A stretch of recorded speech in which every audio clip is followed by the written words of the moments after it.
Hi, welcome back to Game Geeks. I'm your host, Kurt Wiegel. Today's episode, something that a lot of us were concerned was going to be vaporware for a long time. It took some time to come out, but in my opinion, it's been well worth the wait.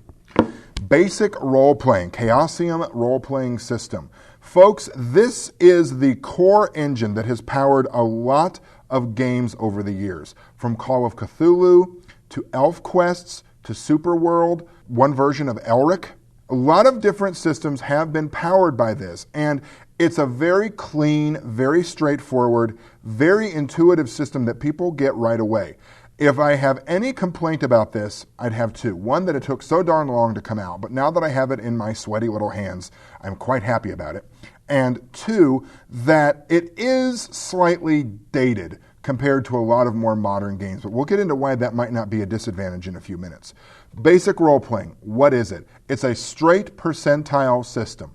That is, you have a target number for a skill, you roll the percentile, and you have to get that skill or under to succeed. Lower is better. It's not Price is Right, how's that going over? Lowest is better. So 01 is usually what you want to go for.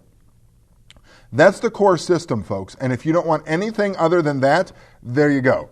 6 or 7 basic attributes, skills, write down some weapons, your hit points, and you're off and running. What this game does is it gives you a lot of switches you can throw.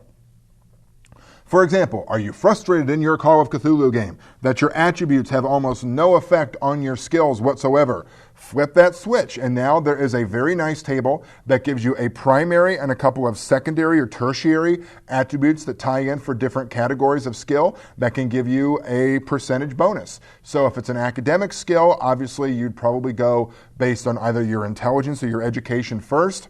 Education's optional, so probably intelligence, and a couple others to throw in. Social skills, power, and appearance. There you go. You can have a bonus to a percentile bonus to your skill right there. What if you want a more detailed hit location chart? You flip that switch, and there are hit points per body area. Now, based on a simple mathematical formula, really simple if I can do it, on your total hit points. What if you want psychic powers? There you go. Magic, click. Sorcery, different kind of magic, check. Superpowers, check. Folks, this brings a whole lot of options to the table, which you are free to use or ignore as you see fit. This does not provide exclusively for one genre, however. This is actually meant to be spread across or applied to any number of genres you want. I have loved the BRP system from the very first time I played Call of Cthulhu. I have a very long, very sordid history with Call of Cthulhu. It's interesting. From the first time TSR, what used to be D&D, that we used to own Dungeons & Dragons, used to send out this catalog. And a lot of you older gamers, you're going to know what I'm talking about. And this catalog was basically newsprint. And it had almost every role-playing game ever produced inside. That's where I was first exposed to Bushido. That's where I first saw, I'm trying to figure out what exactly a GURP was. And where I first started seeing these weird, unpronounceable names for Call of Cthulhu, like the Masks of Now I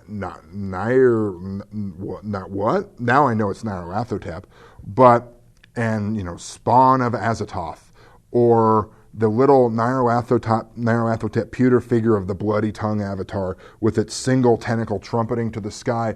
That did something to my head at the time, and I've loved Call of Cthulhu since then.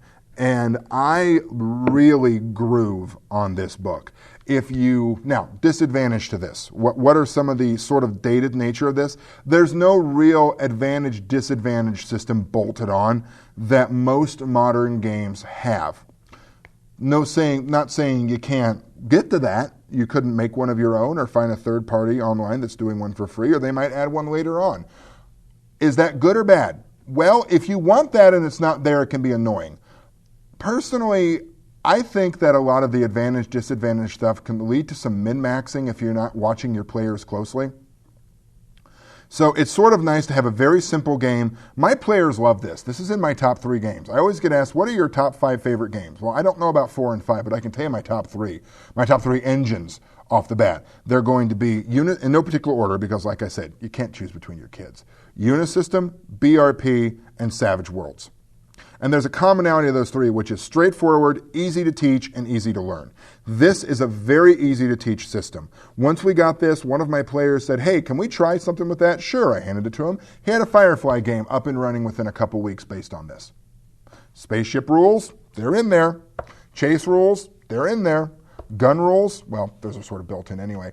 This is a great game for straightforward, simple system, works very intuitively, it's very player friendly, and I was very excited when it finally came out and I was able to get a copy and use it. Like I said, we were afraid this was vaporware for a while, and it's not, and I think it's great. For Game Geeks, I'm your host, Kurt Wiegel. Good day and good gaming.